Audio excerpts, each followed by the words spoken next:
welcome to episode number 8 of Dial a Drummer. I'm Brian. I'm Shannon Corey. And we've got a very, very special guest today, our buddy, Mr. Tom Knight. Welcome. Hello. And we're going to go through Tom's accolades here shortly, all of the things that he's done.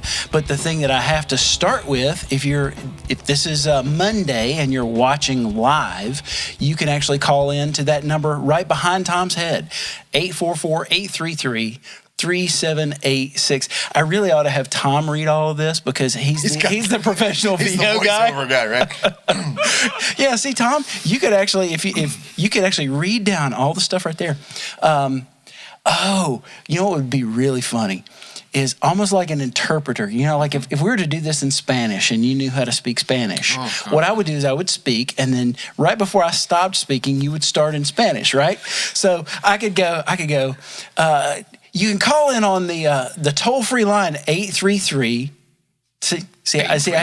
I even screwed it up. See, this is how we get the Southern drawl out of the stuff. So I know thing, man. Just 844-833-3796, dude. Call. Just call. You're hired. You're hired. All right. So you can call on the toll-free 844-833-3786 right now as we're doing the live show. Or you can send an email, dialadrummer@gmail.com. What would that sound like as a voice announcement? Call 844-833-3786 or dialadrummer@gmail.com. I'm going to just snip that out as a sound effect and just have a button where I can fire it off. I'm terrible at memory, man. Ask my wife. I can't remember anything. Not even the Gmail address of your email. Yeah. So if you're in Facebook or if you're watching on YouTube Live, then Shannon's got a nice little screen where he can actually see some comments and things, and hopefully we will get to some of your questions and comments that way if you decide. So you can email, you can phone us, or you can put something in one of the little chat box deals. Comment boxes. There's all the people that are live with us. How cool. Yeah. So Thank you all for joining. Yeah, for sure. If you're watching the podcast version or the video on demand version, that's for all of us who are over 30. Video on demand. VOD. They just call it podcasting now.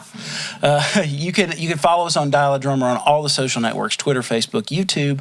In fact, if you're on YouTube, which the entire world, save my grandfather, is on YouTube at this point, please subscribe to us. Once we get to 100 subscribers, we can secure the username Dial a Drummer on YouTube. Yeah, on YouTube for our channel. Yes. Very important. As we're talking about digital marketing today, that's very important to us that we get that username on YouTube. And you can help us. We're up to like 20 at this point.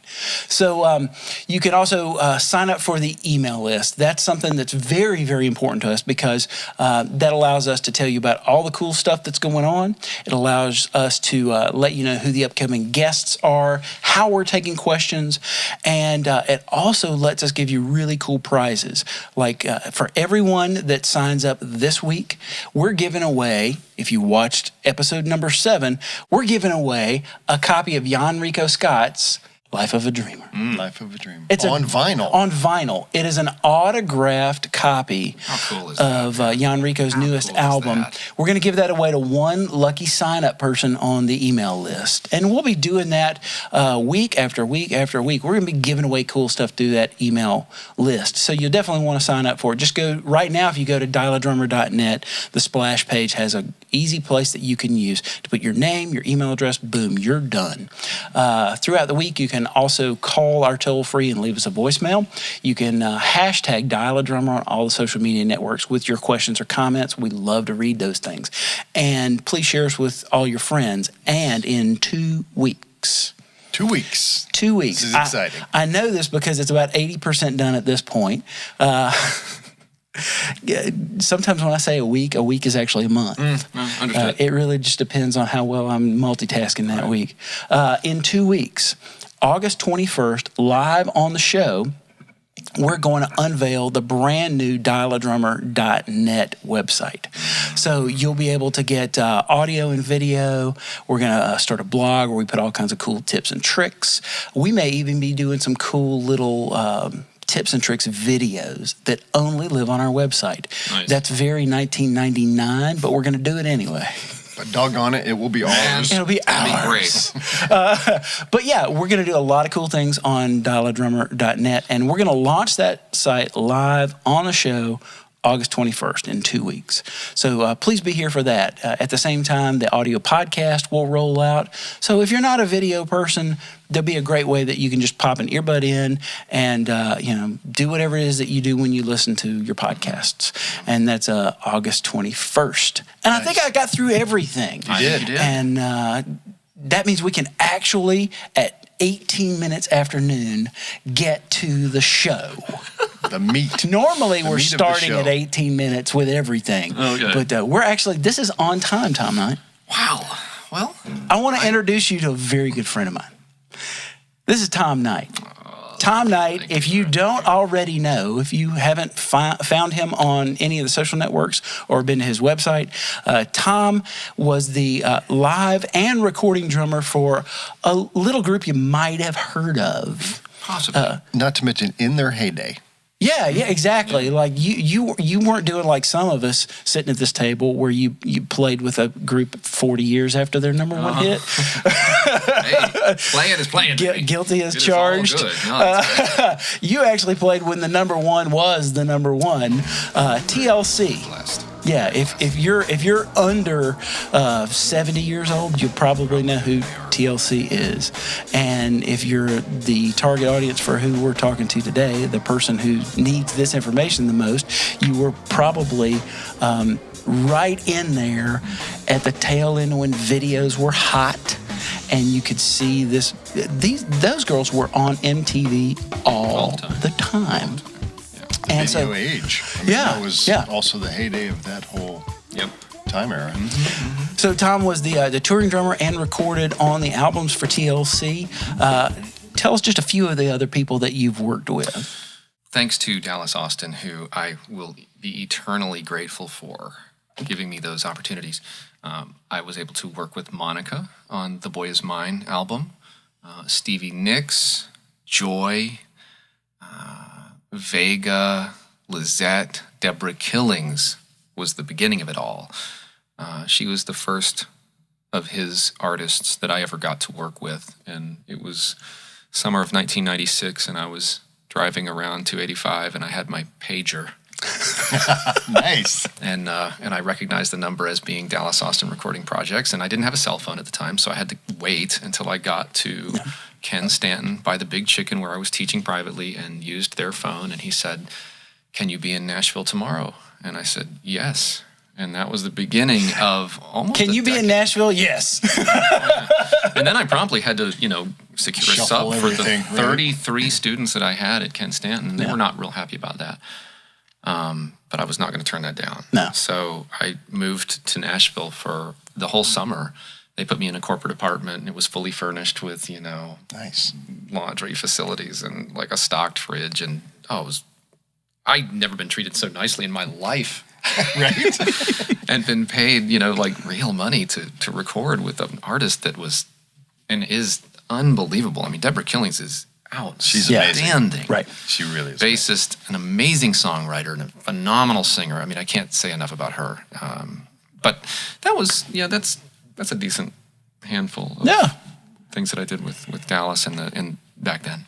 And the way that I met you was when I moved here in 95, you were teaching at the Atlanta Institute of Music, where I spent my very first year in Atlanta. So I got to take classes from you and have you whoop my tail and tell me how I sucked. I was so mean back then. You were I'm sorry about that. It's funny now to know Tom Knight as I think having 3 boys you would think that boys would harden a man. No. You melt like butter. Yeah. Right away. Yeah. In the delivery room, and then just more as day goes Then on. the rest of it's all about the kids and your wife. Yes, at this absolutely, point. absolutely. Yeah, it does soften you, And, Yeah. And I think just getting older too, you realize I don't know everything. Yeah. I thought I did. Fool. Don't do it. You don't know everything, and you never will, and it's all good. Like that's fine. I guess in some ways, the teacher has to project strength, right? But I was not doing that. Like I was just being a jerk. We were young. Tom and I go further back than Brian does. Yeah. Tom and I met in the early 90s. Yeah. We were playing in, we used to call it rival bands. Yes, but it was bands on the circuit. Are you kidding, man? It was... Tom was in Skin Deep, and I was in a band called New Reality, and we would secretly try to outdo each other's bands. And secretly then skulk over to their stage and watch with folded arms. I can do the that. Musician stance. Right? I can do that. Why did you... I can do that. My view was more like, I got to steal that. Stupid. Oh, that's a nice lick, Tom. I'm taking that one. Yeah. I'm going to try to replicate. As if I came up with it, right? I just stole what everybody else was doing. I was just stealing stuff, man. So if you've been in Atlanta for a long time, Tom is an amazing player. Yeah. Great guy. Amazing drummer. And as we'll talk about today, there are some great places online that you can see Tom playing some great drums and playing some great music and maybe even singing and playing some other instruments. A lot of great recorded work. We're going to talk about that later. Now, one of the other things that you did, in addition to teaching at the Atlanta Institute of Music, was for a time you were their marketing director. That's true. Yeah. So what exactly does a marketing director, especially for a school like that, do? When I first started, they didn't have a marketing department, if you can believe that. The arrangement that I had with the school, many of you probably don't know that I ran a video production company starting in 2001 with a real good buddy of mine named Alan Barnes, another bass teacher at the Atlanta Institute of Music at the time. So I needed an office space, a professional location to bring clients, walk them through this nice facility and then ultimately end up in my office. So the deal was I could have an office at AIM, and in return, I would make all of their television commercials. Right. I knew how to do it. And so in 2010, it occurred to me that we ought to make this official. And so they hired me on. I had to make a presentation and argue my case, but they instantly accepted. And the next day I was off and running. And my first order of business, as far as I was concerned, was to observe competitive landscapes, find out what everybody else in our demographic was doing, what they were doing to market, who they were marketing to, whether or not those campaigns were successful and why, things like that. But I had to come up with brand strategy. I was in charge of content creation and distribution. And at first that was primarily radio and television. We had been doing television spots, as I mentioned, and they were very, very successful. And it was interesting, too, because me and Knight Driscoll, the president of AIM, and our rep at what was first called CAMA and is now Comcast, had a little trifecta symbiotic relationship where we literally, I would create a spot, Knight would put it on air, and those two would literally almost puppeteer the phone calls. It was kind of amazing, and I was very proud to have contributed to that with some content. Right. But Knight would sort of say, I'm not getting enough phone calls in the bass department or in this demographic or this age range or whatever. And he would call, and they would make some adjustments. They'd pull a string here, loosen a string there, and tomorrow those phone calls would arrive. Oh, wow. It was really cool. We had it down for television, but we did not have a social media presence. So very, very quickly, I put together a legitimate Facebook page, Twitter account, Instagram when it came along. YouTube was sort of sparse and not official. We created an official YouTube channel with its bona fide Gmail account through which we would accept applicants and things like that and do email blasts from that account. And, just try to maintain those profiles and presences online. Sure. It was as much as it sounds like it was. Yeah, that's a lot of work. It was a full. It was a lot of hats to juggle, right? Man, I was only being paid for 20 hours a week because that's all I had to do. But you best believe I was working 40 or 50. I was always thinking, always strategizing, always tweaking, always doing something. So the ideas for campaigns and angles and audiences, where did those come from? The shower. Okay. That's where I do my best thinking. I'm not even kidding. I wish I could answer that. If I could answer that question successfully, I would probably bottle it and try to sell it. I don't know.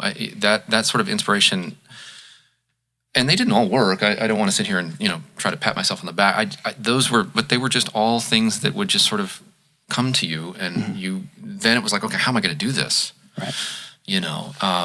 That then became the challenge, which was fun. It's like, okay, I've got this idea for this commercial, or I've got this idea for this thing on social media, or even maybe just we were doing posters for a little while, right. kind of riddle style posters, and those things would just sort of fall out of the sky. And I'm like, okay, I got to Photoshop. How do I make that happen?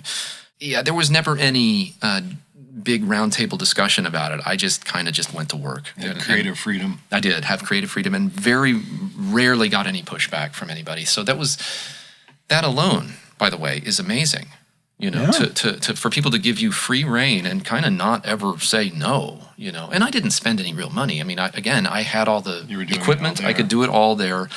I didn't have to pay anyone to help me, so they didn't lose any money. I mean, I was a one-stop shop for them, right? And it was fun, man.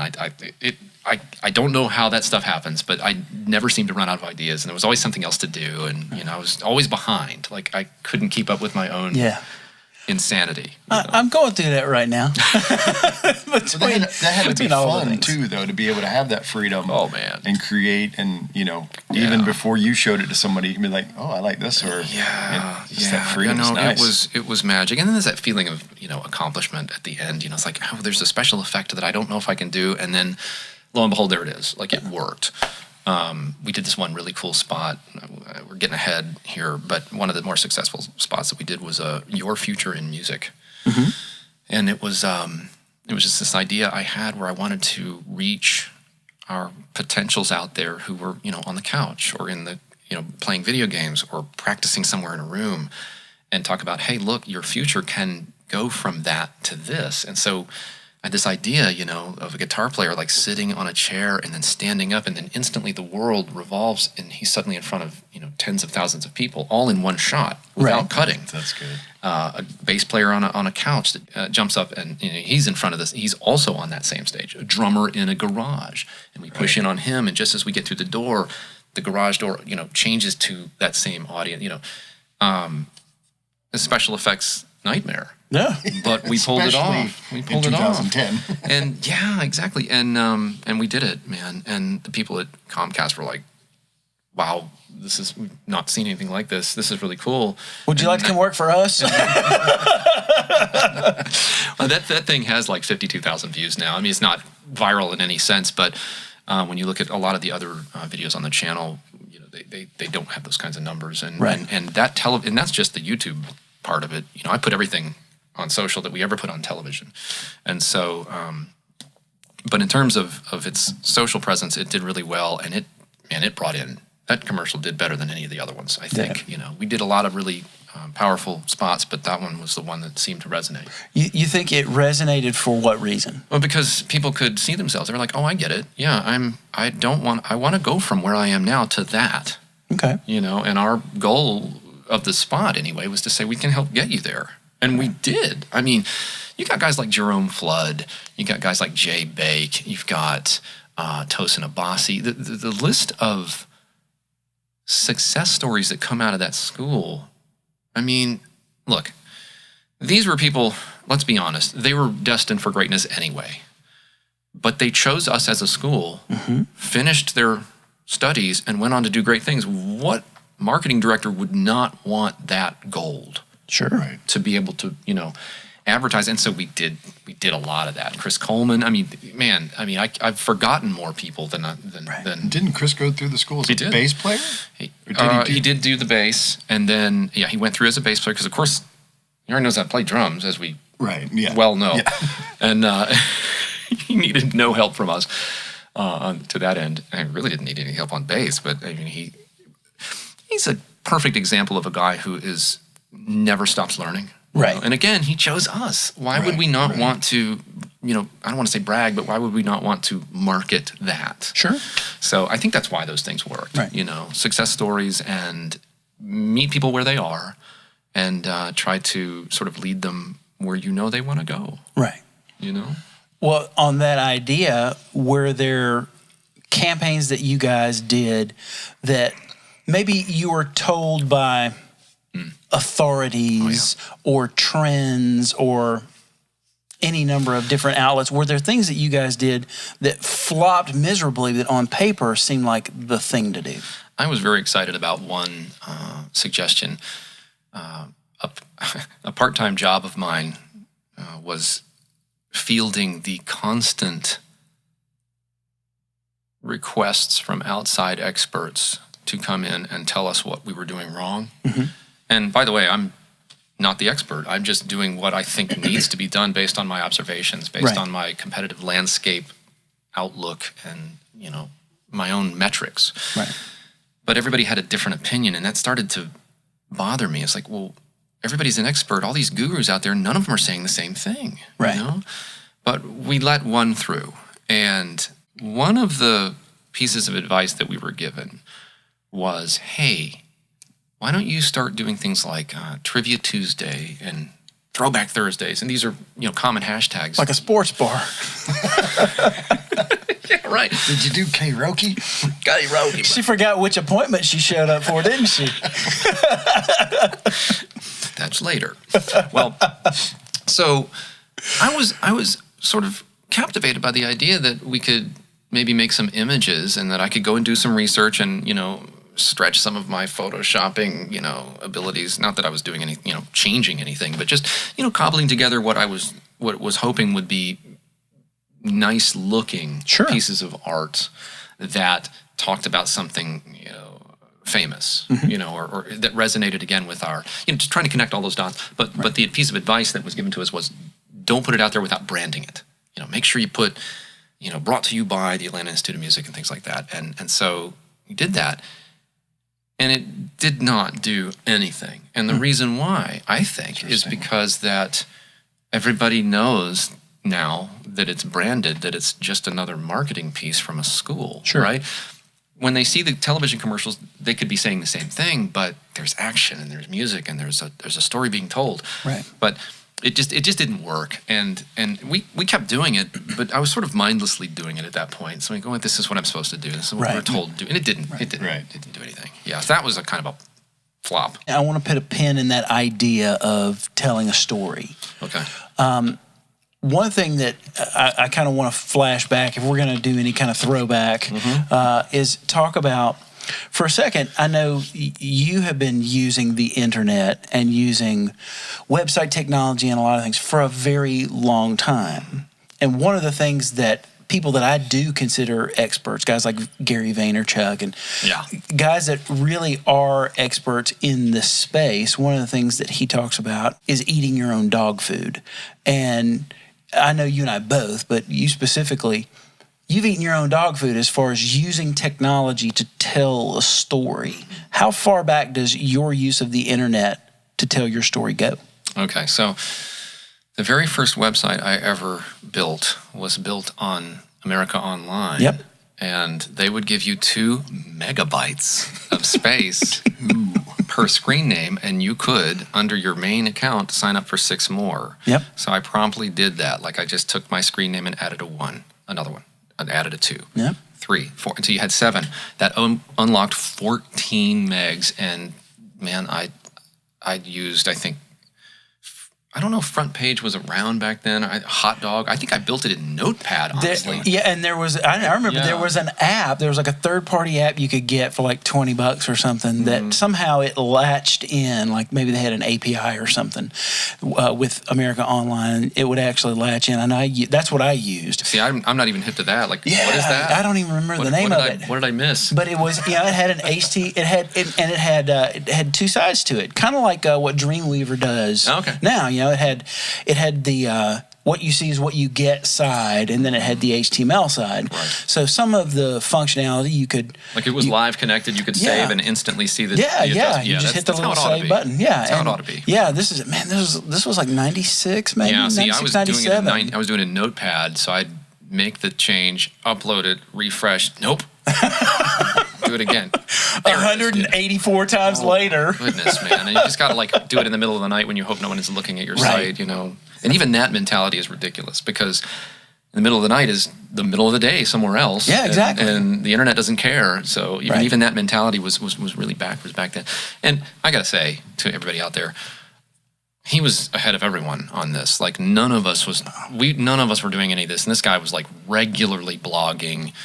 We were all insanely jealous and hated him for, beating us to it. Let's just be honest. We were like, oh, gosh, now I got to go do that. Right. He set the bar kind of high. I mean, I already have to practice more than I want to.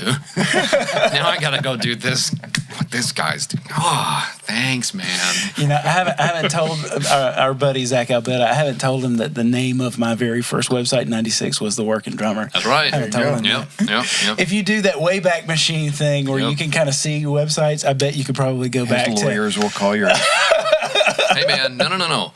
There's bona fide proof that you had it first. You will win. Yeah, it's fine. They can have it. They do a better job with it anyway. I'm kidding. Yeah, of course.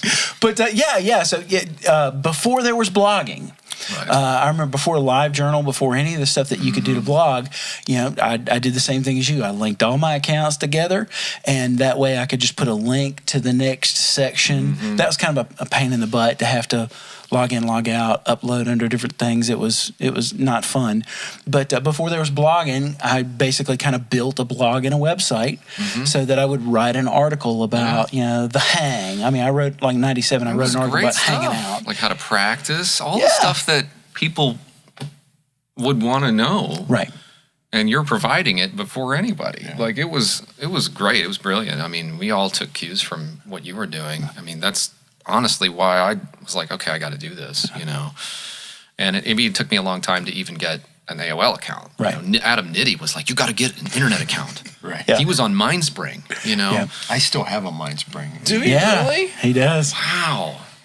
And it still says like mindspring.com? It does. It does. Get out of here. That's awesome. I don't want to give it up. I've got Heck everybody no. I know on there. I still have as far as not giving things up, I still have the very same phone number that I ever had. Right. Like I've been porting it since day one. So anybody that knew me like in the early or late 90s, if you have a number for me, it's still good. Nice.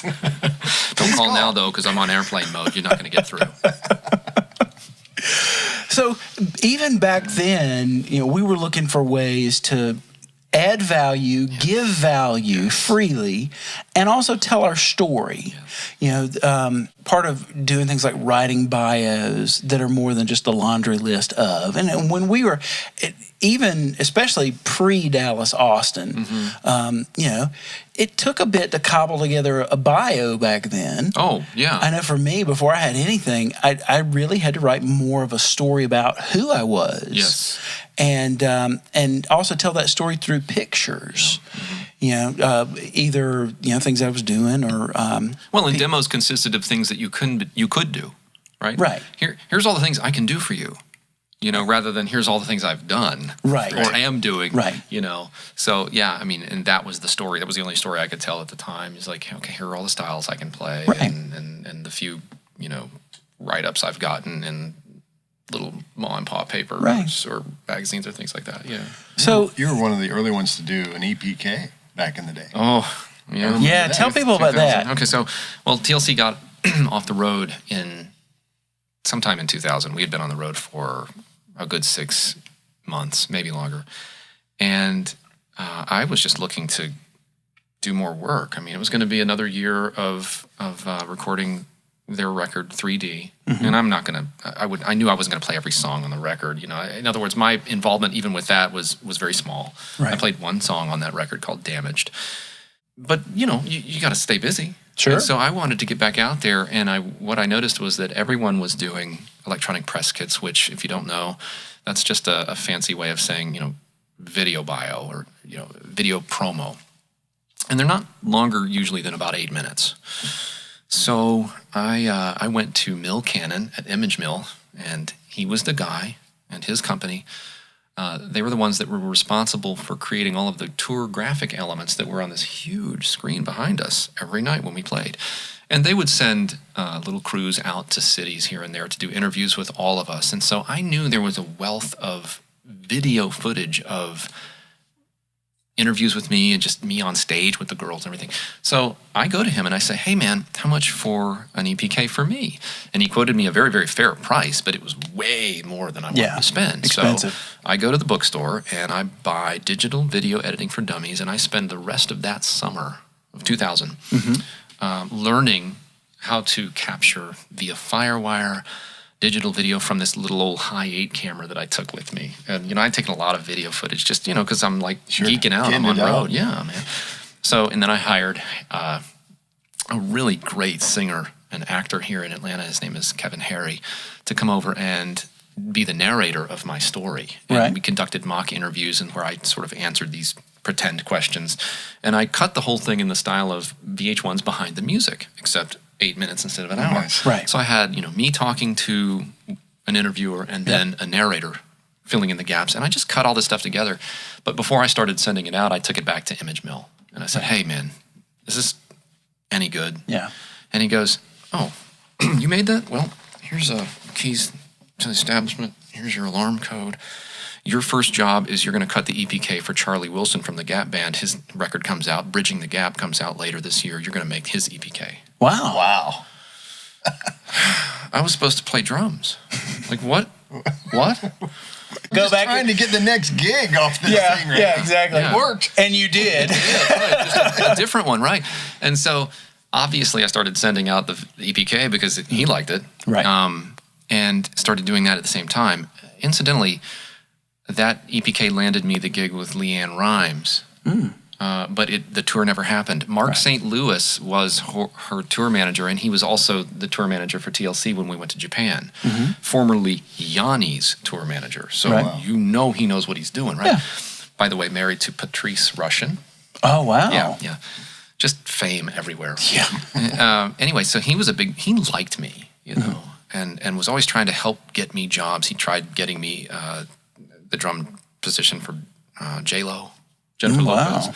Didn't happen, but I just loved the fact that he was like fighting for me. And so he showed Leanne my EPK, and she was like, that's the guy I want. Wow. And something happened. I think she got into an accident or something. Anyway, that tour fell apart, didn't happen. Right. But I was validated, right? It just made me feel like I had done the right thing and was still going to push it. But I was not going to turn down the blessing of this video work. Oh, yeah. And so I got to like rub elbows with people who really knew how to make video. And that's where I met Ty Tauris, an amazing 3D artist who took me under his wing, gave me my start in VO. And it was Ty Tauris's, one of Ty Tauris's jobs that earned me the Emmy Award for VO. So all of that kind of just happened without any planning. I wish I could say I engineered it, but I didn't. I was just trying to work, man. Right. And I try to keep an open mind. I just try to, not be like too bummed out that it's not going the way I want it to go, and accept the winds of change and just go with them. And if people go back and they watch a few episodes ago, we had an entire episode where we talked about ways that you can get beyond just playing beats and fills and avoid feast or famine. And this is exactly what we're talking about now, looking for things that you can do for yourself, but then you can also turn around and use those skills in service of other people. Yeah.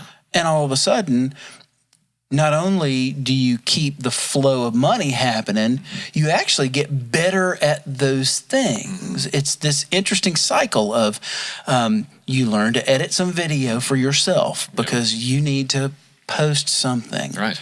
And then someone sees it and goes, I'll pay you a little bit of money to edit that for me. I've got this stuff I need to edit. And while you're editing their stuff, you learn something more about what you could be doing for your stuff. And then that turned into the marketing position at AIM. Yeah. Like, I would never have gotten them to agree to let me be the Don Draper of the school, if you will. Right.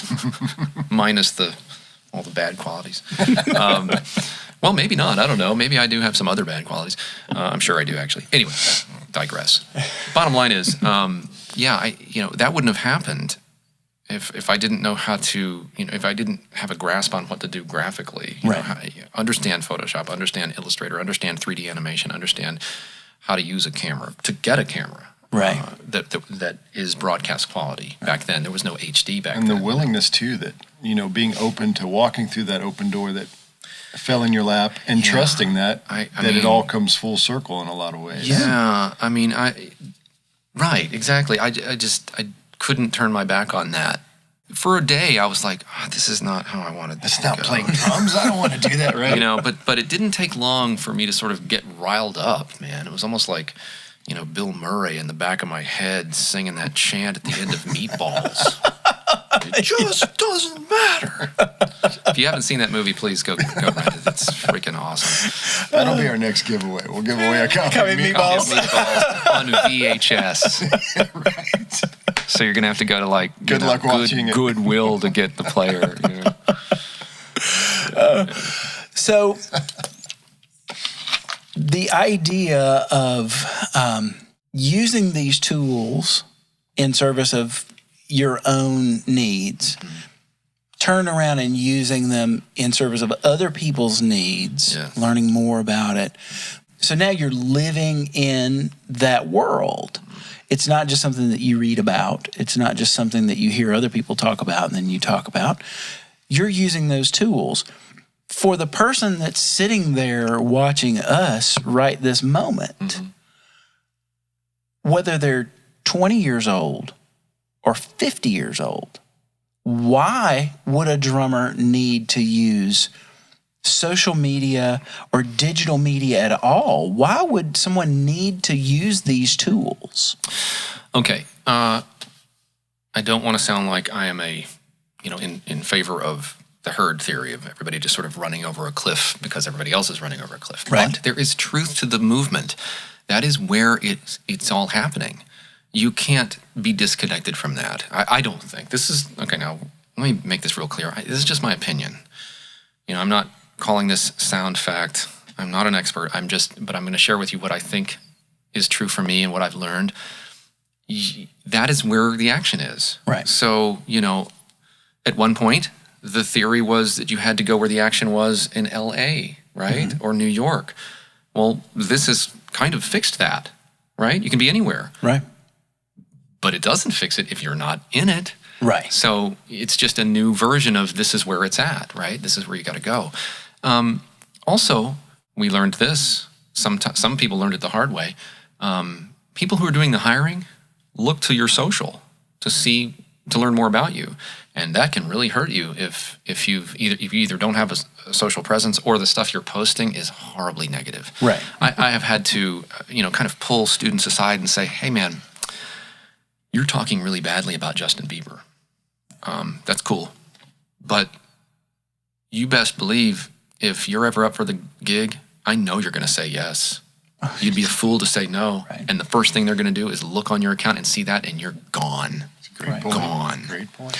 Or I not. would pull, and that happened a lot. Yeah. Right? A lot. I was please erase that. Like, can you not go be political or go say all these things? Well, even that can get you in trouble, but just, you're a musician and you're going to talk bad about other music. Don't do that. Please Right. don't do that. You're only hurting yourself. It's a small circle when It is, comes and down to it. people pay attention to it. Another reason that a professional drummer should do it is endorsing companies now care about that. 10 years ago, it was like, yeah, whatever.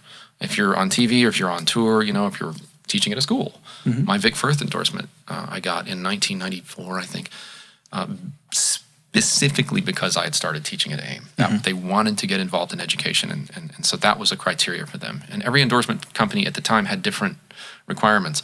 Remo wanted you to have a gold record, so I couldn't get in with them until Monica, Right. which sold 3 million.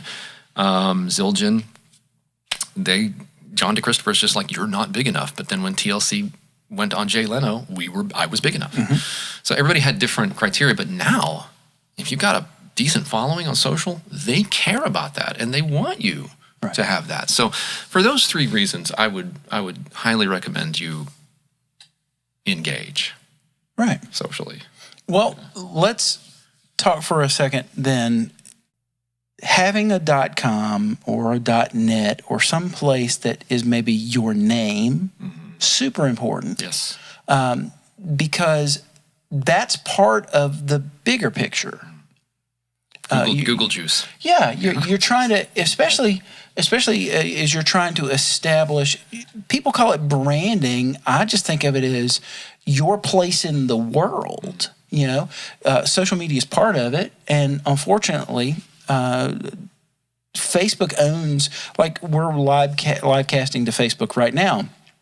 They own at least the version of what we're putting up.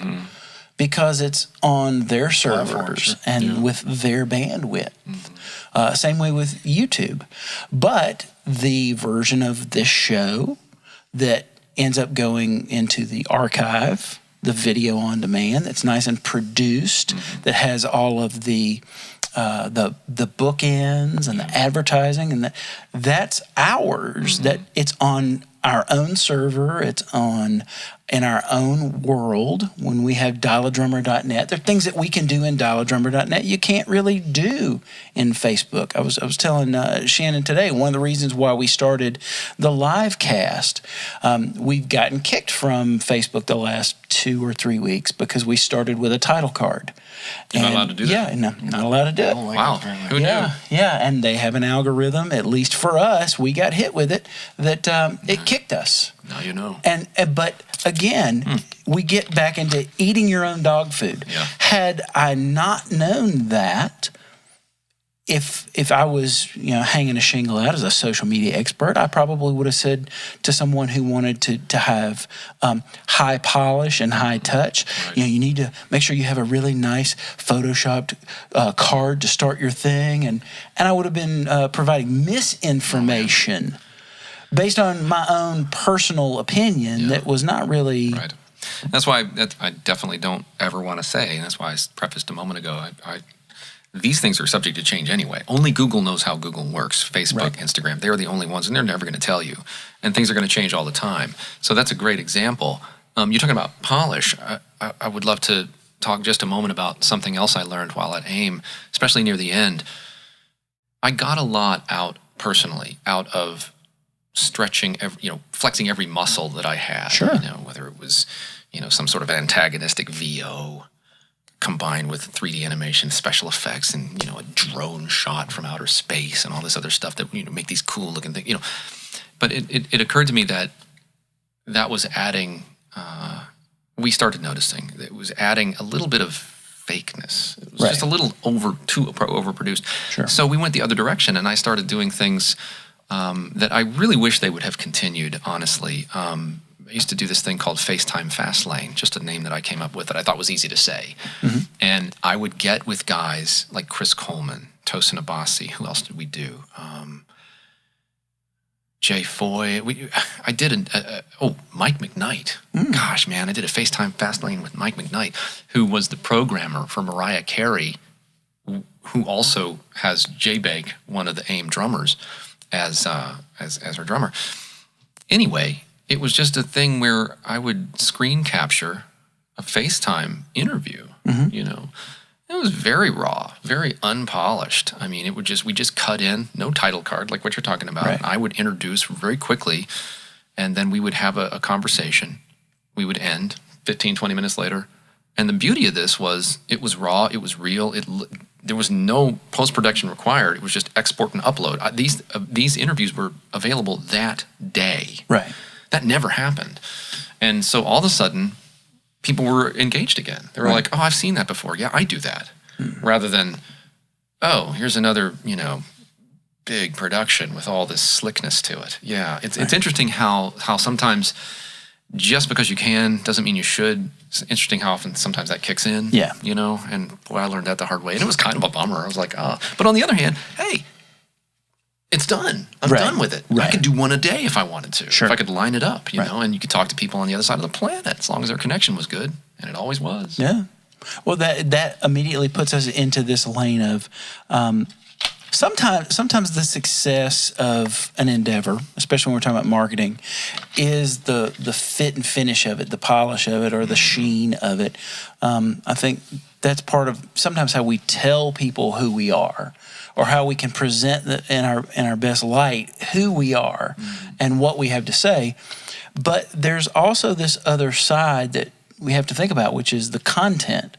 You can have high polish, high touch and have awful content and be of absolutely no value. Or not tell a story. Or Yeah. yeah. You can not give something to someone that they find interesting, and it doesn't really matter what it looks like or what it sounds like. Yeah. At the same time, it can be a pain of you in Skype and a pain of someone else in Skype. And if what's there is meaty and what's there really resonates with the person that's watching it, it almost doesn't matter what it looks like. It's the reason that Skype and FaceTime lessons work. It's the reason those lessons work. You know, if you'd have told me 10 years ago that we'd be doing lessons, you know, Dick Tracy style, I wouldn't have, I don't know if I would have believed it. You know what I mean? Right. But it's true, and I do them. You know, I've got a C, what is it, one of those C290s or whatever that camera is there. I've got the same one, and I hang it over a monitor, and I pipe all my drum sounds through a Behringer XR18. Yep. Thank you for the recommendation and the hookup and the setup and the expertise and. And so, you know, they can hear me, they can see me, I can hear them, I can see them, and you know, it's not polished. Who cares? It works. It's what's being delivered beauty and that matters, simplicity right? sometimes works best. Yeah. Oh, you know, and if the value is there, it almost doesn't matter how you get it. Right. And so I think that's what it comes down to. Mill Cannon, the guy that ran Image Mill, still runs Image Mill. He kind of taught me that lesson. He said, you have to make yourself valuable, and that was true on a couple of levels. You make yourself valuable at whatever you're doing so that people will hold on to you. But the other side of that, what he was really saying is make yourself valuable in as many ways as possible. Right. You know, and so, you know, that way when one thing slows down, something else speeds up. Sure. And that's kind of how it's been for me, you know, kind of a whack-a-mole of opportunities. Right. Boom. Sure. Boom. Okay, let's do that now. Boom. You know. And it's cool to have, you know, things The pop up. randomness They that just sort of works. pop- yeah, it's always, you know, I might sometimes have to have two mallets. But for the most part, it's, you know, but that's the deal, you know, there's more than just the one thing. Right. And you have made an exceptional example out of that personally, I think, you know. I mean, look at you. Freaking drummer, teacher, author. This guy did books on tape before books on tape were a thing. Once again. He's He's like ahead of the curve. paving the way, man. Thank you. And here we are in, I don't want to give away any trade secrets, but let me just tell you, this place looks like Fox 5 in here, man. It's the room above my garage, man. Yeah. That's all it is. Oh, I know. I got to watch out. We're on the third floor, and the staircase is right here. Like, if I back up, I'm dead. No, it's freaking amazing in here. And I mean, you're surrounded by technology, and you are making very, very good use of it. You're doing it, man. You're doing the very thing that we're talking about, and I think that's important. I think it's great. Well, and ultimately, that's the most important thing is you got to get your hands dirty with this stuff. And we all screw up some things. You know, I think you have to screw up more than you get right to get it right. Can't For learn sure. if you don't fail at something. And Those are the better lessons. Right. Right? Absolutely. yeah, no, for sure. And eventually, you find your lane with what works for you, and then you start to see some appreciable success. Yeah. One of the successes that I've noticed that you've had as of late is your endeavors in Instagram. Because what was it, maybe 4 or 5 months ago, especially before you got your XR18, like you had a few hundred people that were following you, probably mostly people you knew, I right? can't remember when it was under 100. And when I hit 100, before the XR18, I put out this post. And I was like, yay, I hit 100. Yay, yay me, man. 3 figures, dude. Check that out. But now, like, do you know the answer to this? How many people are following you now a few months later? Somewhere 4,500 or something like that. Yeah, it's like, I don't have a K next to my number. That would be cool to have like a 10 plus K. So 4.5K, although that's not how they show it. I'm just going to say K because I want to feel better about myself. But and I'll tell you how that works. I think quality of content matters, but people want to be engaged. Sure. And so the moment I started talking to people, interacting with them, befriending them. Right. Man, they rush back. So, if you are willing to, in addition to just posting, right? I mean, it's such a narcissistic thing to always be thinking about, okay, what else can I put out there that the world is going to want to see of me? Yeah. Great, but you that's not the end. You kind of need to get out there and like shake people's hands, man, digitally. Right. So when you started, did you have an intention when you were planning this as an avenue of creative expression and ability to a channel to market the things that you did? Did you sit down and say, all right, here are my intentions starting? Nope.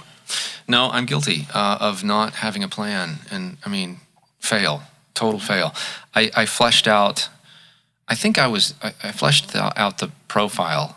Just to say I had done it. It's kind of like registering a domain name, even though you haven't like built the site yet, right? And then I thought, okay, well, I guess I better make some posts. You know? Mostly at the beginning, they were just like photos of stuff, and I had no concept. And even though I had done it for AIM, but I think also, if I can, be honest here, when I left AIM, I was so tired of doing it all. Right. It was time consuming like you wouldn't believe. Again, ask my wife. She was just so happy I left. I think I was just kind of, let's do something different. Right. I don't know what that's going to be, but okay, all right. I know I got to do this though. So in the beginning, it was for no real reason. But then later, I started interacting. I started engaging, and I started seeing what other people were doing. I was like, oh wow! And suddenly, I was super inspired. And wanted to get back into it. And that's when it took off. I started paying attention. I got with you, and you came over and helped me set up my whole system and get good sounds. I had Randy Hexter. Got a shout out to my buddy Randy Hexter. Oh yeah. We took your setup, and I recorded a bunch of stuff. FTP'd. Nice. The tracks over to him, and he used Logic, which he doesn't use, but because I use it, created a scene for me and sent it back, and that was kind of a launching. Yeah, to have a guy like Hexter's mind on your drum sound and his ears. Yeah, that's really what I mean. Yeah, his ears, his mind, but he knows how to do it. Like he's got the ear, but then he knows how to do it, and that was the starting point of this amazing sound that I've been kind of not willing to touch ever since. Every once in a while I might like reduce reverb or something, depending on the track. But otherwise, it's like, oh no, that's his sound, and I'm not touching it. And he has, I think, very effectively, more effectively than anybody else, recorded my drums. And so, having all of that stuff together made for more compelling, better sounding content. Sure. We were talking about gear, if it's okay to go there. I have an old Canon 7D that I will use sometimes. It's a 2K image. I'm not. I do a lot of 4K work, but it all ends up 2K at some point, right? I mean, YouTube's own. I think anyway. I don't know. Are they delivering 4K content? Yeah, actually they are now. Okay. Yeah. Then I might need to start doing that. But the way it's going to look on a phone, I mean, it gets squashed down anyway. Yeah. So I think just in terms of bandwidth and trying to keep file sizes minimal, I'm in the habit of crushing it down to 2K, HD, 1920 by 1080 for anybody that's like not using film terms.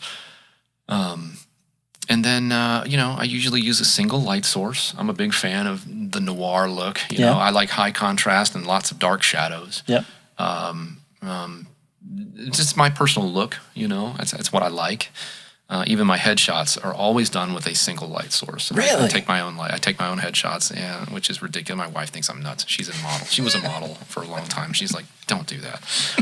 Don't do that. Rule number 1, don't take your own headshots. Is that what she keeps saying? I do it all the time, bro. I've got like, hey man, talk about, just too many. It's ridiculous. But hair grows a little longer. Yeah. Maybe build another muscle or something. You try to like take a new shot. I do it once a year. Once a year, I update my stock photography. I'm still using the same promo pics from 10 years ago. It's fine. Catfish. I just hope no one notices. That's all right. They see you now, man. Look, man. It's okay. It's fine. Look at you now. Well, I repurpose old videos too, like all that TLC stuff. Look, man, I got all this hair that was not in any of those videos, right? So who cares, man? I mean, it's, it's still you. So ever evolving. So you're using that camera for most of the Instagram stuff that you're. Sometimes you're I'll use, and I got a lot of cameras. Sometimes I'll multicam the stuff. One of the more successful videos I ever had was I was playing along to "Staying Alive." Yeah. And that was done with this thing, man. I mean, I just set it up. It was before I had the mics up. I just put it over on the desk, and you made sure that I was like in the frame. Right. Okay, cool. Start the song, And like there's like one fill in there or something. Yeah. It's nothing really chop related, and I didn't think anybody would like it. I thought everybody thought disco sucked. I love disco, but I know that like the world out there is kind of a disco hater. Certainly the guys our age and up. Yeah. Especially who were around like in the disco, killed jazz and all this other. They just hate it. Even I think now. Jan Rico said last week, he said he's in that disco sucks era. It is fun stuff to play, though. Well, especially if you're just working on grooves and pocket. I mean, you cannot beat. Especially any of the Bee loved Gees catalog, that for stuff. example. I mean, those are great tunes and they're crafty. Well, that one post got like, I don't know, over 5,000 views. And again, that's not a ton. There are guys out there that are getting, 10, 20,000 views in like 6 hours. Right. That's what we all aspire to, right? As far as those kinds of metrics. Yeah, but listen to the numbers we're talking about. Going back to the EPK when you're like hoping somebody saw it. Yes. And now we're talking about, you were having to I pay. only got 500 people today. We were having to pay, oh gosh, tens of, this is going to sound funny the way I'm saying it, but you would have to pay, follow me on this, you would have to pay tens of dollars Right. per VHS copy. Yep. So, and they do it in 50 or 100. So you're several $100s to send out this analog, non-self-replicating file. Right. Right? That required a giant box in which to play and then connected to another box in which to view. You put it on a truck that said FedEx on the side and, had to know what address to send it to. The time and expense we used to have to go through, whereas now the stuff propagates itself into the world, it distributes itself, it multiplies on its own. Even if it's not viral, it's still viral. Right. In the sense that it moves itself. instantly there. Yeah. And you're exactly right. It was very, very difficult to market back then, Yeah. I love where we are. Yeah. Can't wait to see where it goes. I think we're definitely in the infancy of what this is going to do, especially as people understand more of the why along with the how. Yeah. But then the do's and the don'ts of what to do to actually to create something that people will want to see or want to hear or find valuable, and realize that value takes a lot of different forms for different people. Yeah. If somebody's looking for a drummer for their gig, the value that they get delivered is that they're hopefully seeing someone do the thing they're hiring for. Yes. Which there's somebody that's on the other side of that camera at this point that's in the middle of Idaho, and they probably got 5 followers on Instagram and 12 people on Facebook. And every day for the past 2 years, they've been putting these videos together, them playing drums. And, one day it's the hot lick that they got from the guy from Mars Volta. And then the next day it's them, blowing a drum cover all over the newest Bruno Mars thing because, Bruno Mars is hot. Maybe if I put that video out, people will watch. Yep. There's somebody on the other side of that camera that's been doing this for 2 or maybe even 3 years, and they've gotten no traction at all. What are some things that we could pinpoint that might be the cause of that? Well, yeah, you're definitely talking about the do's and don'ts list. And I actually did create a nice little list here for myself so that I wouldn't forget any of them. He's very organized. Sorry, I don't mean to be reading. No. That's why he's a working pro, kids. He comes prepared. I know how to read. Okay, so 5 do's and 5 don'ts. For me personally, these are the things that I think are important. So, if it resonates with you, by all means, take it. If it doesn't, give me the finger. It's all good. Number 1, do complete your profile. I am befuddled by the number of folks that won't even bother to put a profile pic up on Right. there, And we haven't really talked about things like LinkedIn, but I have a hard time accepting a request from someone who I can't even see. It's like opening the door without looking through the peephole. Can we at least see who you are? And I don't mean to. There might be some people out there that are like, "Wow, that's awfully haughty of you to say." I don't mean it. I just come on, man. Yeah. Flesh out your profile. I want to know how. I want to know who you are. I want to know how I can contact you. Don't you want me to know that stuff? Please complete your profile. As far as marketing is concerned, you got to know who your intended audience is, which might be different from who your actual audience is. If most people, if you ask them, well, so who's your audience for your content? Mm-hmm. The first answer, I think most people, because I hear them say this, they go, "Well, I want everybody to see my content." Well, what's wrong with that? That's too broad. It's not tailored to a specific audience, and everybody is not who you're trying to reach. You're not trying to reach everybody. Moreover, it occurs to me, and I used to kind of get on my students at AIM about this, private students too. If all you're putting out there are drum solos, and I love drum solos just like everybody else. Sure. But you are trying to appeal to other drummers, and other drummers don't usually hire drummers. Like, it never made sense to me to only ever post solos. You have to give the people who are doing the hiring some material also. It's not a problem to have solos. I think it's fine. Sure. But mix it up. Give the bass player, give the artist even. But, in other words, the music directors, the people who need to know that you're going to do what you're supposed to do as a drummer, as well as being able to take off if given the opportunity. Right. Know your intended audience. I think sometimes it's just such a display of check me out. Right. That they forgot that. Or maybe they're achieving some success and think, hey, it's not broke. Let's not try and fix it. That's cool. Is it getting you work? I don't know. You have to answer that. Okay. Do try to be consistent and original with your brand strategy. Whatever is working for you, definitely keep doing. But there's a consistency factor. It's a little bit like, and we'll talk about this in, what did you say, January or February or whatever? We'll come back to talking about getting in shape. It's very much like that. It's a good analogy, I think, if you want to lose weight or if you want to, pack on, muscle or whatever it is you're trying to achieve physically. It has to be consistent. You can't just do a little bit one day and then slack off and expect any real gains or losses. It is a relentless fight. Right. And so, but to interject some variance in there is okay too. Like, you can have a cheat day, right? Or you can have a day where you just sleep all day and get some rest. That's not unlike your brand strategy. You can throw things in there that are different, but in general, it needs to be consistent, I think. Do post regularly, but just not too much, right?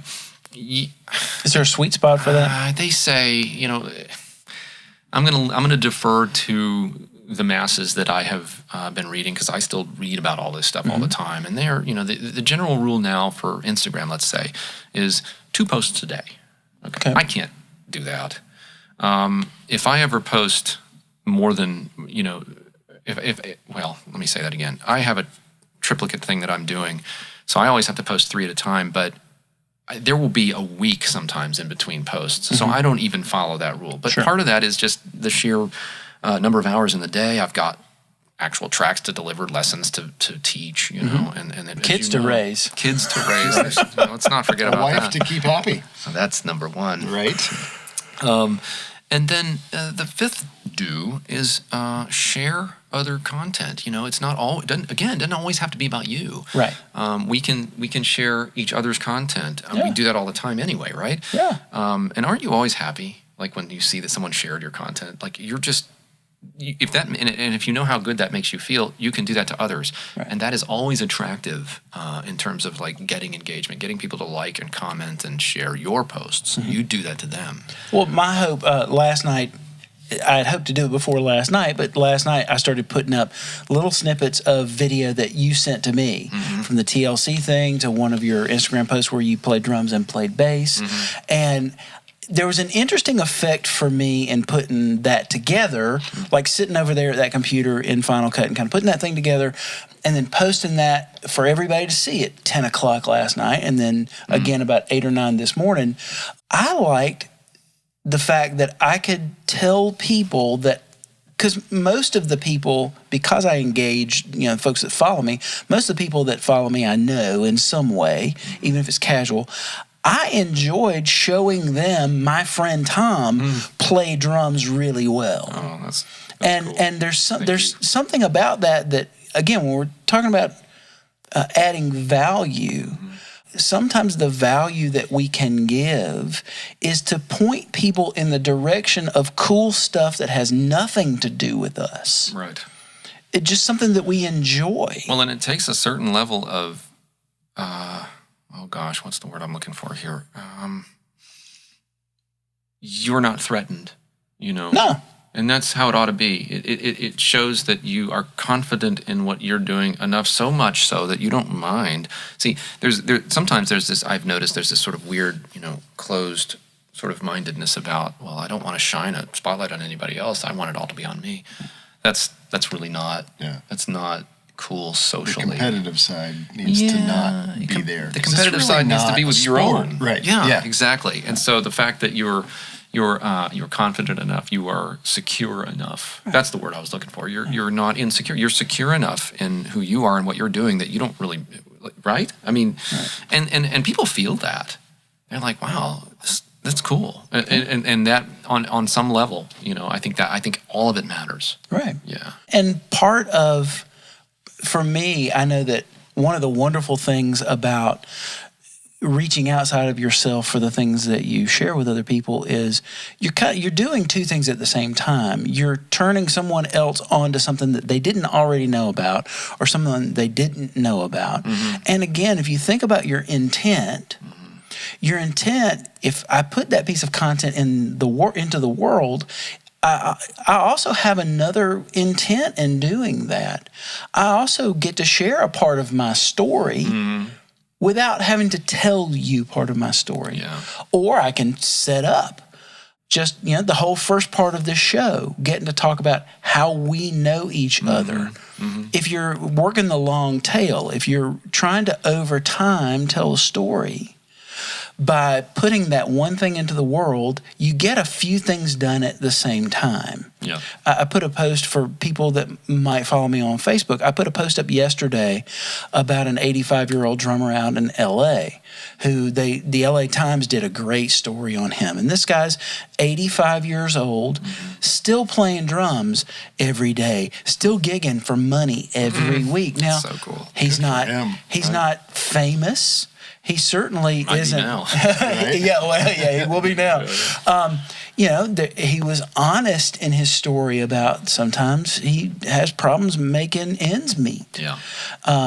But his joy about playing and his joy about where he is in the world doing what he does, like that was infectious for me. It actually lifted me out of a bad mood. No, I read your post. Yeah, that was really cool. And so in sharing that person's story, hopefully you give some feeling about, well, here's where I'm at today. Like, I'm not having a good day. Right. But here's something that immediately pulled me out of that and made me see things a different way. Yeah. And gave me an appreciation for where things are in the world and what really is important. And so by putting that out and spotlighting that person, hopefully a whole lot more people know, at least within the sound of my virtual voice, know about this guy. Because it's the kind of guy I would want to sit and ask a lot of questions of. Like at 85 years old, please tell me what you've learned. What are your secrets? Yeah, like you've gone this far.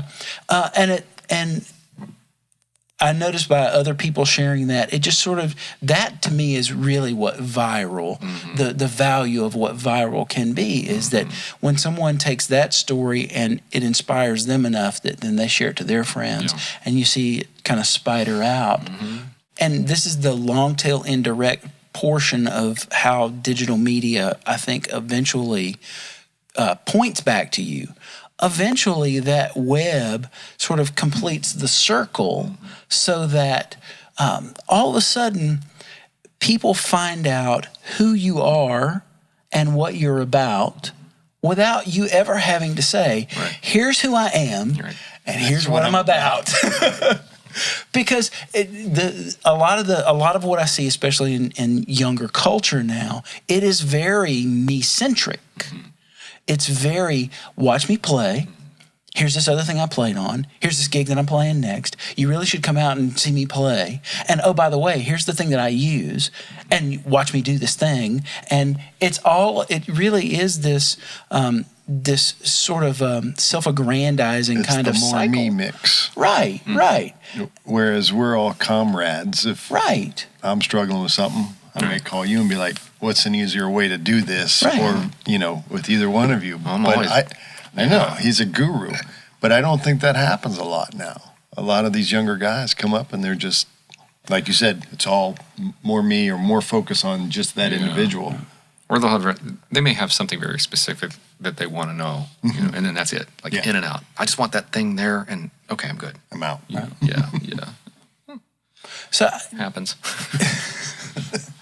Well, I can tell you that I've gotten a ton of value out of the stuff that you post on Instagram. I know how to play a bluzda now. After 40 years of playing a bluzda, You're the one that taught me. I didn't know that thing had a name. Yeah. As many times as I've seen different people play that. Seen different people explain it.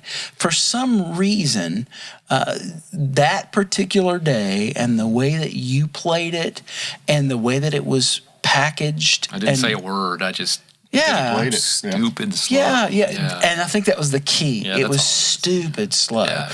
It was like, okay, now I can see it. Now I can really see. And I like that. I mean, it was an hour later. I'm downstairs and I've got my phone on the music stand and I'm going, okay, hang on, let me scroll up and back down so I can start at the beginning of this video again. Done that before. And then have to reinitialize the audio every time. Every time. But at the end of an hour of sitting there, I knew how to do a bluzda. It was like I knew how to do it, and I could play. That's what's up, man. And that's value in that content. Cool. It wasn't just watch Tom rip this hellacious lick that would just Tommy gun all over everybody. A couple of those up there. Sorry. But I could tell from the way the video was put together and the fact that you included that. Here is that thing really, really slow. Yeah. It wasn't just watch Tom do something really amazing. The funny thing about that post is that I wasn't sure anybody cared. I just thought, in case somebody wants to know. Right. I was just looking for content. I was like, oh, well, I'm a teacher. I could demonstrate it. Yeah. And here you are telling me that you appreciated it, the fact that it's there, I tried to do the same thing because I recognized that seemed to work. Right. When Zildjian was kind enough to share 3 of my posts. Yeah. The very next day, I had this idea, and then it's like, oh, great, now I got to do it. Yeah. Which was, let me break all that down. Because there were enough people on the Zildjian posts that were saying, how in the world are you doing that? How do you get the symbols to do that? Or what's the whole point of, this weird reaching across? Yeah.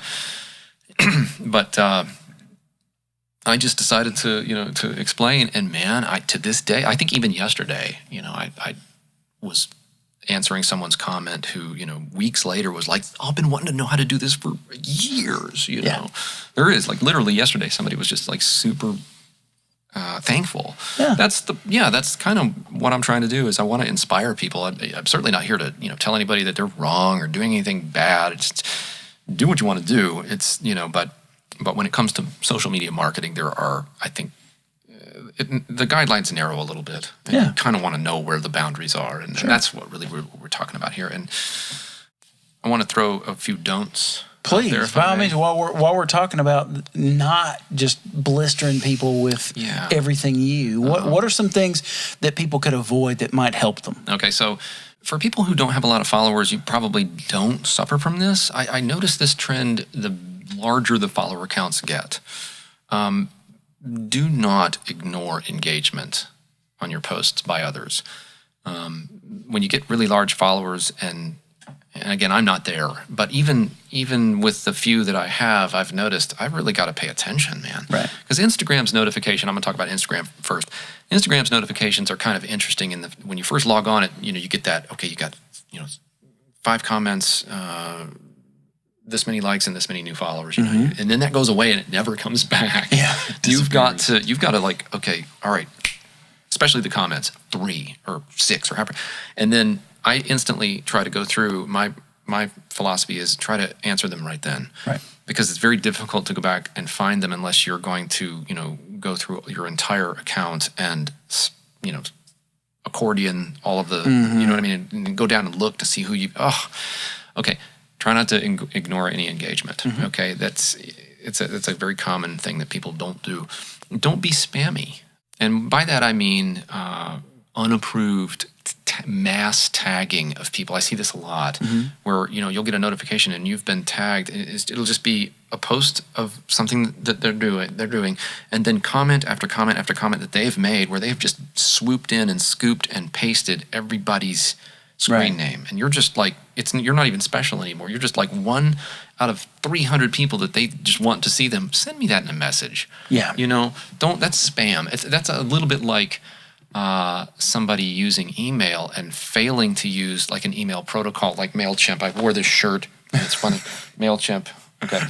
This show brought to you by MailChimp. You can, rather than sending a big giant email with 300 carbon copied email addresses that you've got to scroll past just to get to the meat, they will, for free and forever, you can use MailChimp up till 501 subscribers. So or people that you've added to your email list. So for 500 and under, you can have the benefit of a custom email with my name on it, your name on it.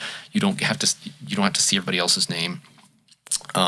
Colorful graphics, the ability to embed, video and all that good stuff for free, right? So Facebook and Instagram tagging and things like that, those can be spammy if you're not careful. Just try not to be rude. Unwanted being added to groups. Right. How many times are you added to a group and then you leave it just like everybody else does? Right. Like don't do that. Again, these are all just my opinion. Take it or leave it. Don't auto post. I'm not a fan of like the one click that propagates everything to all the different networks. Right. I think it's important because they each have different requirements. Sure. Character restrictions for Twitter, for example, and whether or not it presents the video or the image, or not, can sometimes be caused by auto posting.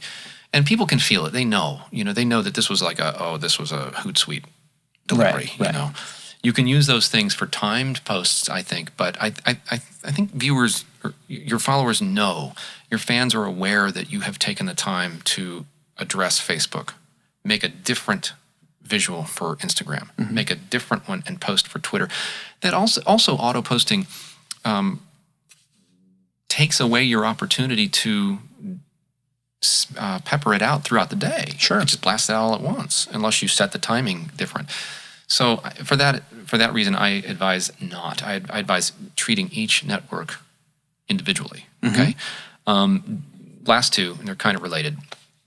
Don't engage with negative people. Don't get into those flame wars. Right. Don't engage with negative people. However, if somebody's saying something negative on your post, you don't have to automatically delete it either. Rise above it, and say, thank you for your input. Oftentimes, you'll have friends swoop in and defend you anyway, and that's always great. Yeah. But also know that you're not going to satisfy the needs of everybody. I mean, I'm probably ruffling some feathers even with what I'm saying now, and that's okay. You have to have a little bit of a thick skin about it. You're going to. Not everybody's going to like what you're saying or doing or recommending or any of that, and it's okay. It's okay to have some. Negative comments. It's discussion, and that's good. Discussion is good. Plus, you can learn something. Sometimes, somebody will come back and say something, and I'll be, offended. Why did they say that? And then I'll look at it and go, oh, no, they're kind of right. In other words, there's opportunities to learn. Or in my case, I go, I totally missed that word in that sentence. That changes the whole meaning of it. If I actually read instead of half read what they typed. Put a comma where it belongs. Grammar is everything, children. The comma or lack of a comma can be the difference between life and death. Have you seen that meme? Okay. Oh, yes. Yeah, very much so. Let me just ask a few questions, because part of what we're doing today is for my own education, because I'm trying to learn how to use these tools in a more efficient way and a more appropriate way. When it comes to things like hashtags and that sort of thing, instead of just, here's my whole list of hashtags, what is the proper kind of protocol for when you're hashtagging a thing? Well, what I do and what I always did was you can search the popularity of a hashtag right in the app. Right. And I definitely take advantage of that. And depending on whether or not you want to be floating around in a kind of a big ocean or a small one, you can choose. You can be defined about it. Once upon a time, if people had been paying attention to my Instagram account, maybe a month ago, they would notice that I was subscribing to the theory that you should use every hashtag you possibly could within the legal limits of Instagram, which at the time, I think it maybe still is the case, 30 hashtags. Okay. You have 31 hashtags, and it won't tell you that you've exceeded the limit, but when you go to make that post, nothing is there. Okay. Yep. And it's delete, do it again. Yep. Count your hashtags, right? I didn't even know that. Like, the first time I did that, I got nothing. And I'm like, wait, hold on a minute. I copied these hashtags from this document. And it turns out there was 31. So I picked one. So for a little while, I was doing that. I think now, for me personally, what seems to be doing just fine is not littering each post with that. Just pick maybe 2. Okay. It's a good idea to tag folks. That's Instagram likes for you to use every part of their software. So, Sure. So I think that it's only a benefit to take advantage of that. I'll try to tag at least one person. Prior to that, I was tagging 10 people. I might have been guilty of being a little spammy. And I don't want to do that. Sure. Me screwing it up. Best practices as of late is 2 hashtags, maybe 1 tag, something like that. At tag or some purpose to the hashtag. Like I know that I know I tagged with the video post I put up of you on Instagram. I made sure to tag Yamaha drums because you're a Yamaha drums artist. I tagged Zildjian. I tagged Vic Firth. Yes, sir. I knew that those were 3 companies that you were officially aligned with, so there was purpose to it. Yes. Yeah, and that's the other thing too. Yeah, absolutely right. Some posts are going to, or maybe all of them, depending on what it is you're doing, you're going to want to make sure that your sponsors are included. Right. That kind of thing. Shout out to an artist that you're working with, or if that is I would always tag the members of TLC, the real T-Boz, the real Chili, and then maybe even some of the TLC follower sites that they have approved, the TLC Army, things like that.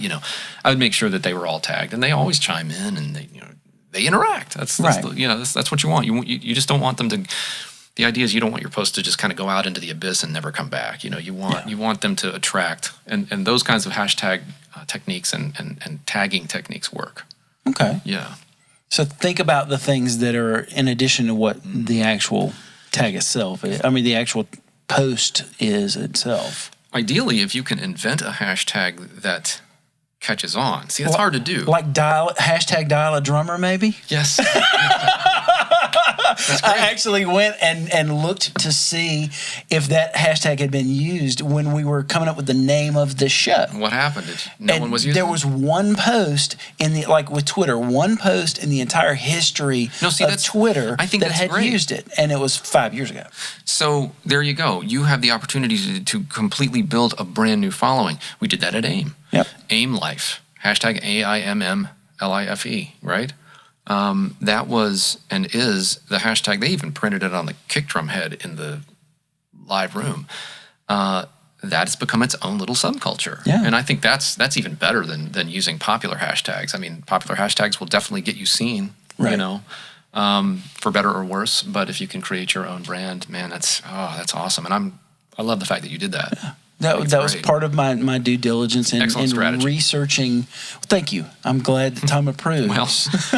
No, really. That's definitely having someone else that eats this dog food kind of look at what you do and give you honest feedback. Your visuals look great. Your videos look great. Everything sounds amazing. Like every episode I've ever listened to, this stuff sounds good. And by the way, I wish you guys could hear what I'm hearing. I mean, it is beautiful. It's so I wasn't even sure if I would need them, but now I love it. Like I'm like, this is great. Everything is very top notch, but it doesn't feel overproduced or anything. Like what I was talking about, I used to do at AIM. You know, these mega productions. It's just clean. It's nice. It's easy. Right. Yeah, I think what you're doing is great.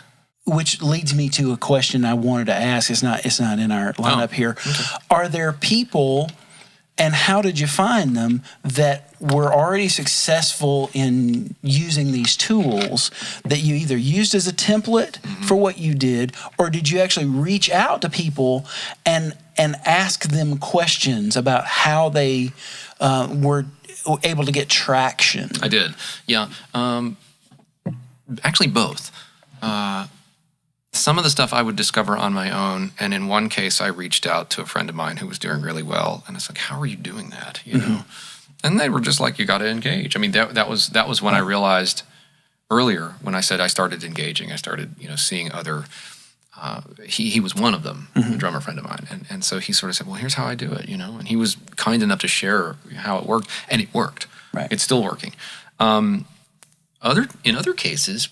This is rare. I don't know how often this might happen to people, but like with Zildjian, who said, "Oh, hey, we really like what you're doing. Can you do that for us?" Or another real good friend of mine said, "Hey, I love your page. By the way, I'm an expert at this, and I'd love to, help you." So I may take him up on that, But yeah, I have always had an idea that, boy, I'm about to ruffle some feathers hardcore right now. Go for it. I have always lived my life copying people who do it better than me. Yeah. That's just how it has always been. Yeah. And I am not ashamed of it. I'm not apologizing for it. I think it is the way it's done. And, I think I've heard a quote from Bruce Lee where he said, "You're not supposed to do that." I'm like, okay, all right. And he's one of my biggest inspirations, so it's a little weird to read that. The dichotomy of that. It's kind of a little bit of that cognitive dissonance, maybe. Yeah, that's totally it. Yeah. So, but I don't care. I have found great success in imitating all the way down to as close as I can get. Whether it was Neil Peart in high school or Dave Weckl later in life, you never or Ty Towers for 3D animation, Mill Cannon for videography, I don't know, Don LaFontaine for VO or something like that. These are all people that you copy. But the great thing that happens when you do that, when you invest time to try and imitate people who are doing it better than you, is you're admitting that you're not very good at it, first of all, which is a nice kind of first step, right? Right. Knowing's half the battle. Yeah. G.I. Joe. Okay. But no, seriously. And no matter how successful you may be at copying this individual, you're never going to be them.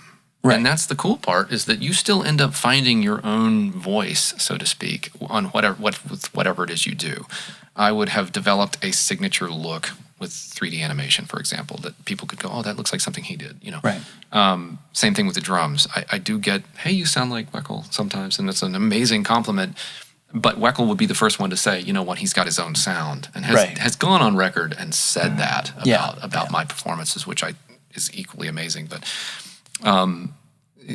VO, I have lots of voice artists that I literally will copy, try to sound exactly like, even though you can't. But what all that does I'm going to end with this. What all of that copycatting does is it doesn't just show you how, but it eventually teaches you why. Yeah. It's the most important question I think you can ask is, why did that drummer play that there? Yep. Anybody can teach you how, but have you ever done that thing where you like learn a new lick and then it doesn't work? Of course. Okay, well, it's Put it in because the totally wrong spot. you didn't. Yeah, I might have been guilty of that on Friday. every time that's ever happened to me, it's always because I failed to ask why. Yeah. Did that drummer play it there? I found that the closer I get to the abilities of an individual, things start making sense. I'll use drumming as an example. Sure. I would learn the entirety of Spur of the Moment by Dave Weckl, all the way down to every single note in the solo. And through the process, it took months. Through the process, though, I would discover, oh, well, that's why that lick, because the hands were already here. Right. And the left hand is ready to play that note. Oh, I see why. The how is fine, but the why is what. And those are the kinds of things that I felt like I've learned in every aspect. So, right. I'm a copycat, and I'm proud of it. Vocabulary. I mean, if you think of anything, it's you're developing vocabulary for a language that exists, and eventually, you become fluent in all these different languages, and you just sort of move in and out of them. My kids are learning. Yeah. Yep. I mean, they're copying. Why does that have to stop? Because we grow up.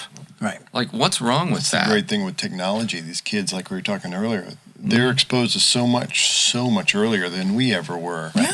And they can learn it so much quicker. Right. Let me backtrack for a second. I want to ask a question that I think the listeners might. You started to touch on still having a website, right, versus all these social platforms. Is it still worth having an individual website with all these social platforms that are out there? I personally think so. Now, this is coming from a guy that doesn't have a drumming website. Admitting it. Yeah. I never, short of that AOL site, I've never had a drumming website, and that's kind of awful. The point in business, anyway, of having social is to drive people to the website. That was always the goal, and that is still the goal. And it's just kind of that's the final stop on that train, if you will, where you want to drive people. That's typically where you can sell your wares. Yeah. Go way more in depth without the 60-second limitation of an Instagram video. Right. You see what I mean?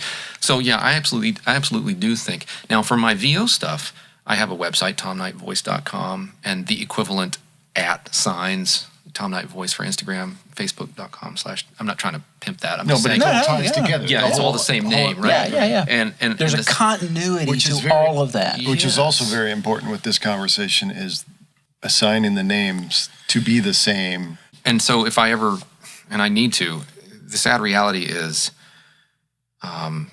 if you start working, you feel like you don't need it, right? And that's kind of what happened to me. Is I'm like, I don't need it. I'm on the road. Busy, right? Yeah, it's a terrible trap to fall into. And so here again, I'm guilty. Like that's why I can't call myself any kind of guru or expert. I'm just sharing with you and anybody who wants to listen things that have worked for me. But yeah, having a freaking drum website is like us. I can't believe I don't have one yet. Yeah. And freaking this night.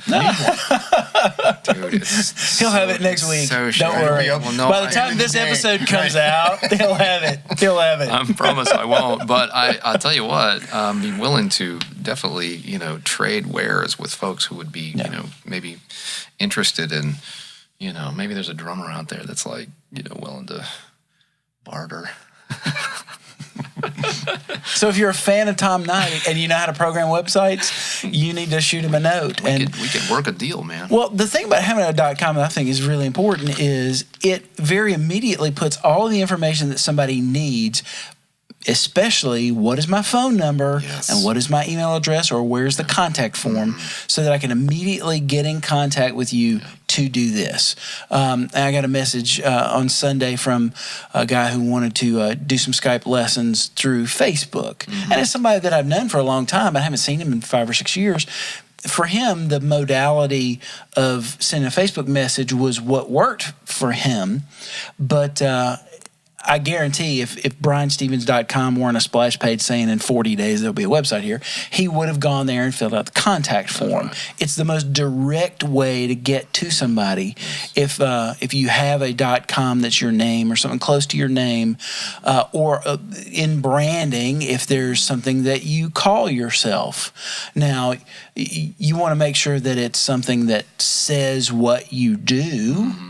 I do have an adjunct site that's sessiondrummer.me. I noticed. And it's been, it hasn't been changed in forever, but that's sort of been the surrogate to getting to BrianStevens.com. And then Bonzo Tunes. Yeah, yep. Bonzo Tunes with the studio. I made sure, I think for me, some of the social tools like SoundCloud and Facebook and things like that, and that sessiondrummer.me site have been a surrogate to not having a .com.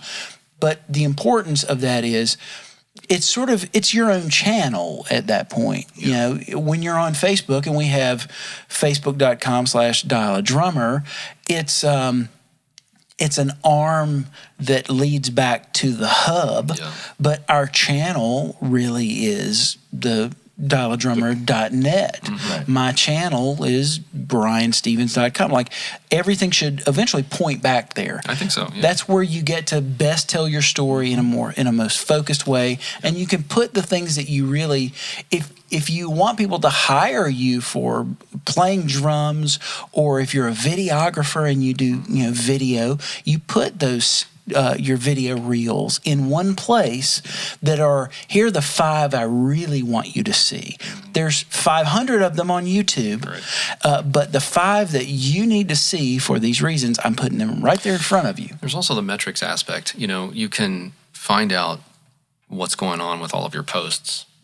Especially if you've converted your Instagram to a business account, you can view insights on every post you make past the point where you make the switch. Right. But then you have the option to do that with your website, and boy, is that awesome to be able to, if you use the Google Analytics tools, and you've pasted in the appropriate code on all the pages, you can observe the flow, what they call the flow. Literally, like, where did somebody come in and where did they go before they bailed? Right. And all of that, and you can see where they came from, and all that stuff. So you can really start to see which networks are doing more for you, where people are interested, and start fluffing up that, and maybe not really worrying about what they're not interested in. Right. Or if you want to go the other direction and you're concerned that they're not seeing this, you can spruce that up. In other words, but just having the ability to know what people are doing. It's a great A/B test. I've done that with stuff for my drum business and for my studio business, and now with Dial a Drummer. I've A/B tested different graphics. I'll put the same thing up at 2 different times, or in 2 different places, or 2 different times in the same place with slightly different wording. With video, there's video content that I've put up, and I look at the engagement. I look at the analytics of not just how many people looked at it. That's kind of a vanity metric. But if it's a 60-second clip and people only stayed 15 seconds, I sort of have to infer, well, either it wasn't interesting, or it wasn't very good, or maybe there was something about it. Maybe the quality of the video wasn't great, or there had to be some reason why they only bailed after 15 seconds. Right. Versus... and I've got a couple of corporate clients I'm doing with this now that have long-form content. A client that will put up an hour-long piece of content, and we go back and we look at the analytics. If the average engagement is 45 minutes, then I let them know, okay, we're on the right path now in terms of the content and the polish and the finish, looking at how people see things, looking at how they hear things, the length of time they stay, where they jump in, where they jump out. All those, that's the unspoken value of all of this when we're talking about putting out this content. If you're just putting it out into the world and looking at how many people hit a like or how many people watched it, you're really kind of just patting yourself on the back. You're looking for that vanity metric. If you're only into the vanity metric, then it all becomes a paper tiger at that point. Even if you do have, there are people I know that have 50,000 subscribers on YouTube, but the 50,000 subscribers come from some hack. hack. It comes from I call it the pie in the face video. They did the pie in the face video, and then they did 5 more of the pie in the face videos with some other angle because that thing worked. And it got them to 50,000, but then all of a sudden it levels off. It doesn't continue to climb over time because it was a hack. It was a hack. It wasn't someone who was trying to put something into the world with an intent and then look at what came back at them. What were the reverberations of that? And then built upon what they learned out of that particular thing. If you line or you stack enough of those things up, then people will begin to trust the brand that is Tom Knight Drums.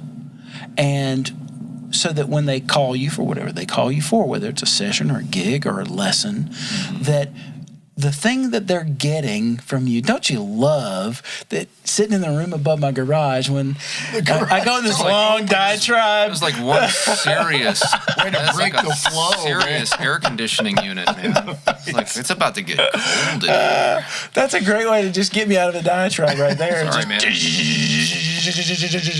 Yeah, it is the room above my garage. You can give us the remote now. We know you did that. Man, Tom, wow. I appreciate it was me. He's gonna hit it. He's gonna hit it again when I say that. And so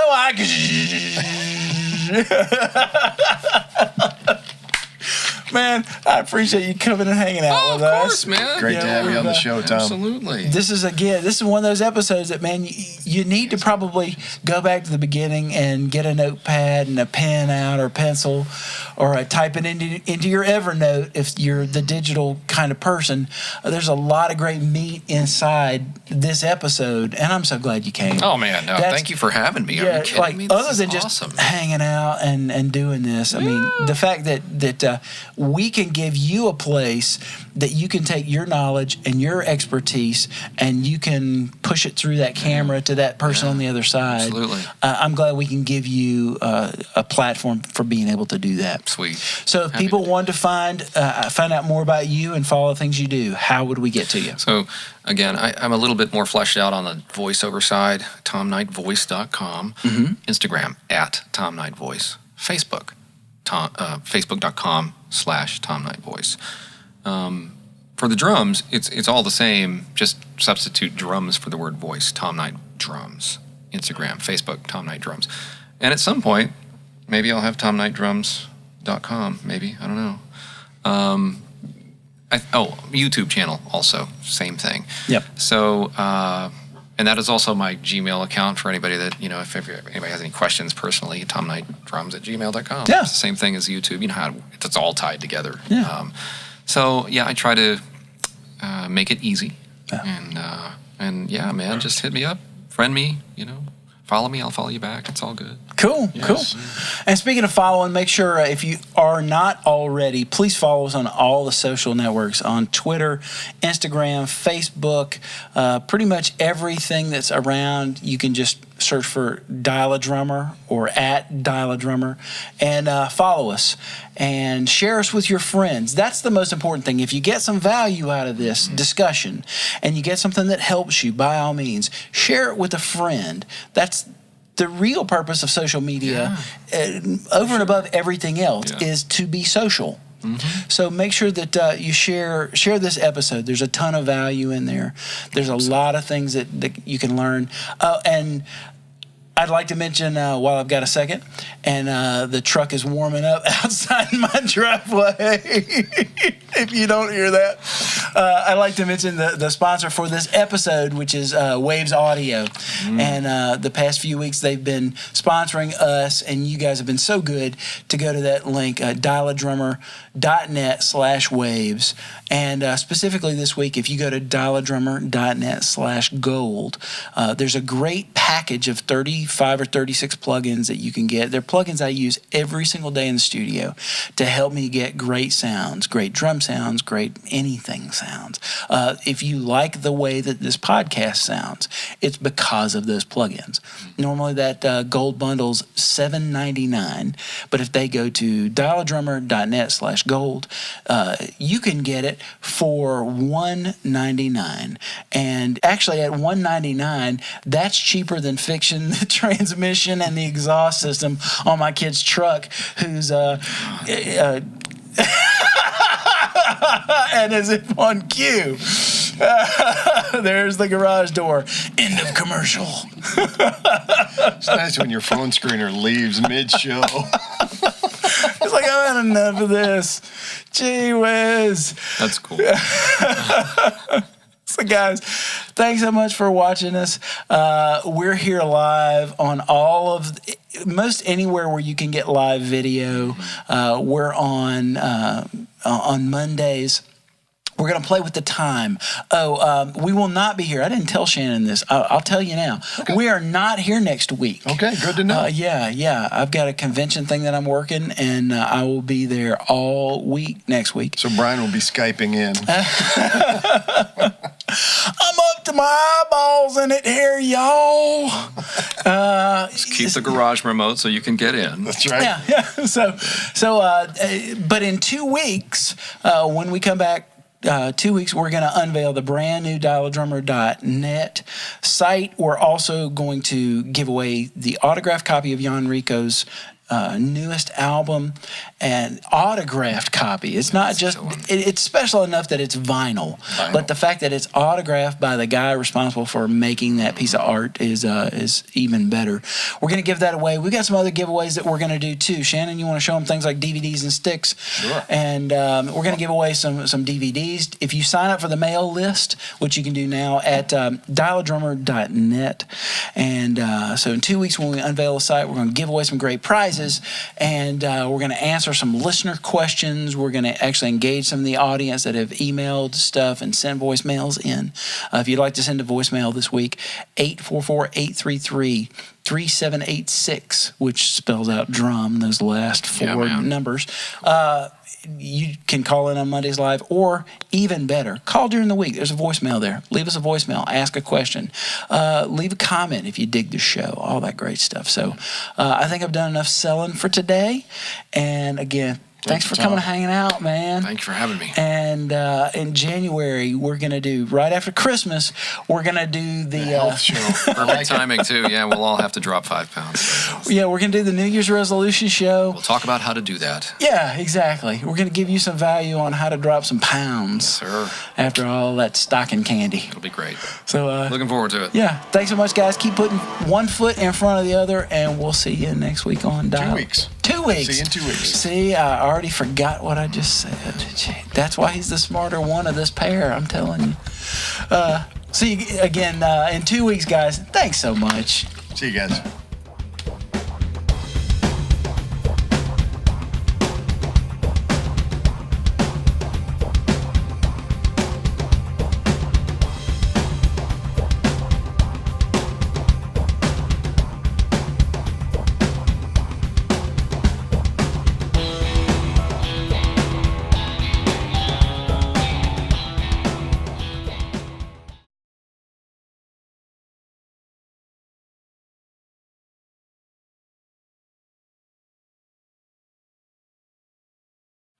Hey there, everybody. What's happening? We're let's go back to the regular. That was the Tom cam for today. Welcome to the live feed. The actual show will start momentarily. Oh, you know what? I got a lens in the shot. Sorry. I absolutely love the smiley face. That's nice. On my camera. It reminds me not to frown. Don't frown.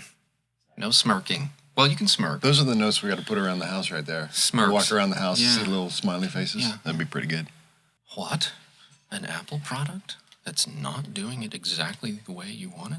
That really never happens. That's true. I'm such an Apple fan. We're all tethered to them at this point. And ask Hexter, I was a devout Apple hater for no real reason. Oh, really? And then I just didn't have any. I got you. It's probably just jealous. Yeah, everybody had apples except for me. I had lemons. I was enamored by the fact that you could install an OS without wiping the hard drive. Right. That was one of the first, and I always told my PC friends after that, I said, it's kind of like, imagine, it's kind of like emptying a pool, but you don't have to take all the kids out. Right. That's pretty good. Of course, nobody ever fills a pool with kids in it, but so it's kind of a stupid analogy. But that was the first thing that came to mind. I was like, wow, you don't have to actually, you can leave everything in place. Right. Then of course there's Time Machine, so you just have to remember to turn it on. Then there's that. Yeah, there's that. We're just getting a few things together here. Check 2 2 1 2. That's your color, Brian. I just called you Brian. Sorry about that. It's okay, man.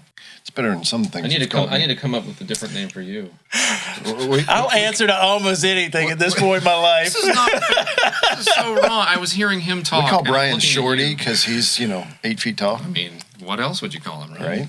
Jeez. Yeah. So, yeah, it's not fair. I was hearing him talk, but I've known you forever. That's not fair. Early 90s? At least. New reality. Yes, sir. New reality. I remember when you got the skin deep. You know, it was cool to hate your competition. Right. So I'm going to outplay. But you were always there watching. Right, I'm going to outplay Shannon. and then like secretly go and hide and watch you play. Vice versa, my friend. It's kind of old home week here. Yes, it is. We sort of know each other we've known each other all for a very, very long time. And you two guys. Cheap music. Wow, that is a long time ago. Just to go buy sticks from you by the armful. I didn't even care what they were. You had that bucket. And there's just and they were 50 cents a piece. Yeah, man, just pretty much. You know, sometimes you'd find a matching pair. Most of the time not. They were all bananas, wouldn't roll. No. But who cares, man? Nobody cared. Dude, we were slamming. Just trying to, not break a stick per song. Right. The fact that you could get 10 pairs for $1 was awesome. Right, man. You can't buy a pair for $10. Off the cuff. This is a little bit like the group in the studio that just kind of jams a little bit before getting to work. Yeah, that's it. It's like still having a band I like that. And still having a band in a room. Yeah, exactly. Right? Yeah. Who does that anymore? FTP. That band called FTP. They do it. File transfer protocol. Yeah. No. This is great, man. I think your mom might have shared this or something. I'm hoping. Mom, thank you. Yes, she shared this. I shared the image as a story. Oh, yeah. I saw that. You got to show me about doing that. Yeah. It's cool. Secret to getting more than one hashtag on the image is to save the image with one hashtag and then re-import that. Oh, okay. And, you don't get the benefit of both hashtags, but at least it looks like there's two hashtags. And for the young kids, we used to call those pound signs. Tic-tac-toe, man. That's how we played tic-tac-toe. That was how we learned strategy. Brian takes multitasking to a whole new level. It's Monday. Welcome, everybody. And welcome smiley face on top of the main camera. I'm the only one not drinking a rock star. That's wrong. Sorry. You're the only one that's going to live to 100 too. I'll be gone by the time I'm 62 and a half drinking these things. Not true. In January, it's all going to be all about health and how to get healthy as drummers. Because you're definitely the healthier one out of all of us. I can talk about that. Yeah, you're definitely out of. I would be more than happy to belabor you with my pain. So you can throw graphics in. It's really cool. I want my shirt. Hey, you were the prototype. Thank you. That was my prototyping for a T-shirt. It looks great, by the way. You'll have to model them. I was gonna say, man, I want to model T-shirts. I will proudly sport that thing. Hey, everybody! Nope, that's not how we're starting the show.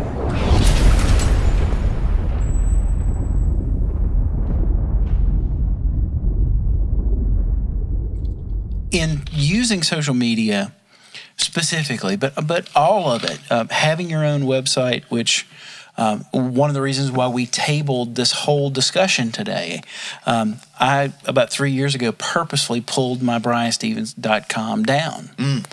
And there are a lot of reasons for that, but one of them was I wanted to really survey the landscape of where things were going and do something different with my website, things I haven't done before. Okay. And also, I wanted to see what would be the effect of not having a .com. And 3 years later, not that I don't work plenty, but there are ways that people get to me or know about me or know what's the most current thing I need them to know by going to that .com. They haven't had that. And that's where I've seen the real effect. But if you're going really deep and you're taking the time to see what that engagement really, really looks like, then you're getting the value for yourself of knowing this is what people are interested in, this is what they're not interested in, or here's where I missed the mark on it. And if you can take those lessons and make the next piece of thing that you put out, the next blog post, the next video, the next audio thing, the next thing you write, any of it. If you do that next thing informed by all that information, then all of a sudden you've got a higher batting average on the next piece of content and the next piece of content and the next piece of content. And hopefully, if you're playing the long tail, if you're in it for not just, I have people that I talk to that they're like, man, I've been doing this for 18 months and I'm just not really seeing anything. 18 months. I'm 23 years old and I haven't really gotten more than a bar gig out of this. I'm like, talk to the guy that's been doing this for 20 something years. You know, it's that's right. Once again, imitate who's doing it better. Yeah. Find out. Are you in this for the quick hit? And there's one term that I haven't used in us talking about this, which is, I think that if you're not looking at the complete picture of what you're putting out and how you put it out and how it affects the people that watch or listen and how they engage it, don't know really where I was going with that whole line of thought, but that to me that I worry. I know where I was going with this. I worry sometimes when I see 20,000 followers or 50,000 followers, or I looked at a drummer the other day that has 1.5 million followers on YouTube. And I've been following this kid for a while and watching what he's doing because there are some lessons for me to learn about what he's doing right. But one of the things I see that's wrong is that the quality of the playing is not much better than your average bar band drummer. So as an educator, as someone who's trying to help people continually level up, not just over the course of a year or 2 years, but 5 and 10 and 20 years as a student of the instrument, then I have to look at that and I don't look at it in a way that I'm criticizing the guy. Like, well, I can't believe he's got that many because no, what I do is then I reflect and I say, all right, so if you're going to put something out that has anything to do with playing, then you need to make sure that it's of a certain quality. That if there's something that could be better, then make a note of that. Maybe I don't put that video out because technically, maybe there's something technically there that I think is going to hinder other people, even if it goes viral. Right. So there's definitely some things to look at.